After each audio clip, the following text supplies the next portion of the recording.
Hello guys, in this quick video, I'll show you how to change language on Netflix in your mobile device.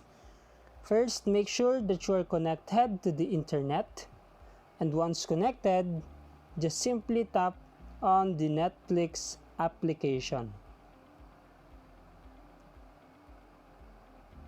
And once opened, just tap the pencil icon here located at the upper right corner.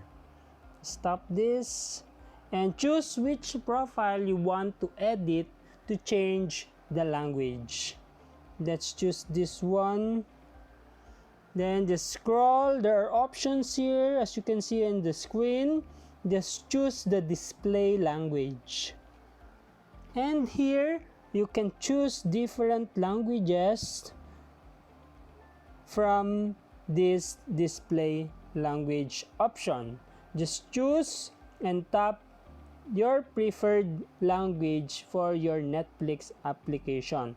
Here we will choose the English language. And after that, let's go back, tap this back arrow, and you will see in your profile that all the languages or the text there are appeared based on the language that you have been chosen. Okay, that's it guys on how to display language on Netflix using your mobile phone. Okay, that's it guys, and I hope that this video helps you a lot, and keep following for more video tips. Thank you guys.